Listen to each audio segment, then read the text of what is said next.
नमस्ते साथीहरु, स्वागत छ तपाईहरु सम्पूर्णलाई आजको भिडियोमा। धेरै धन्यवाद दिन चाहन्छु। सबैभन्दा पहिले तपाईहरु सम्पूर्णलाई धेरै जनाले मलाई सपोर्ट गर्नु भएको छ र आजको भिडियो चाहिँ अलिकति के भयो भन्दा साथीहरु, म बाहिर गएर भिडियो बनाउन सकेन है, ड्युटीले गर्दा, कामले गर्दा। आजको भिडियो चाहिँ कस्तो लाग्छ जस्ताको तस्तै कमेन्ट गर्नु होला।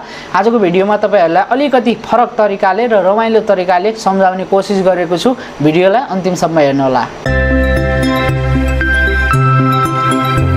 ड्युटीबाट थाकेर एकछिन यसो मोबाइल कोट्याउनु पर्यो, खै आज कसको काण्ड आयो हेर्नु पर्यो भनेर यसो मोबाइल हेर्दै थिए। उता गाउँको पुरानो चिनजानको दाइले फोन गरेछ। हेलो दाइ, नमस्ते, ढोकदिया के छ खबर, सन्चै हुनुहुन्छ भनेको त कुरा सकिन पाएको छैन। उताबाट दाइले सा छैन फेरि, यता मेरो बिजोग छ यार भाइ, गाउँमा काम धन्दा केही छैन, दिनभरि खाने हल्लिने, यता तिम्रो भाउजूको किचकिच सुन्ने, पैसा सुक्को छैन। राति तिम्रो भाउजूले मुख बाङ्गो पारेर भित्तातिर मुख फर्काएर समाचार सुनाउन थाल्छे रे के। ए हो र दाइ भनेको हो नि भाइ, बरु तिमी मलेसियातिर छौ, म नि त्यतै आउनु पर्ला रे के। आउने भए आउँदै त्यसै बस्नु भन्दा त 2-4 पैसा हुन्छ भनेको। ल भाइ, तिमी के काम गर्छौ मलेसियामा, मलाई पनि तिमीले काम गर्ने ठाउँमा काम छ भने मिलाइदेऊ रे के। मैले काम मिलाउने चाहिँ होइन, काम त जति नि पाइहाल्छ, उता मेन पावरमा गएर भिसा लगाएर पो आउने हो त भनेको। ए हो र भाइ, भिसा लगाएर चाहिँ के काममा आउने रे के। हे दाइ पनि यता म मलेसियामा माछा प्याकिङ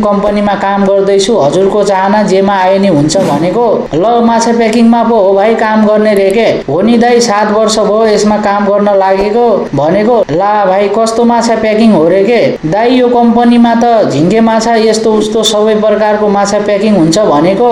ए हो र भाइ, कति घण्टा काम गर्छौ, ओटी चल्छ कि नै, सेलरी कति छ रे के। ल सुन दाइ, दिनमा 8 घण्टा काम हुन्छ, ओटी कहिलेकाहीँ चल्छ, महिनामा त्यस्तै 2100-2200 रिङ्गिट जति आउँछ भनेको। ला भाइ, म नि आउँछु रे के। ए दाइ, अहिले त मलेसिया खुलेको छैन, कसरी आउने भनेको। ए भाइ, खुल्ने बित्तिकै आउँछु भने हो रे के। ल ठिक छ दाइ, आउने बेला भाउजूको फोटो लिएर आउनु है झोलामा भनेको।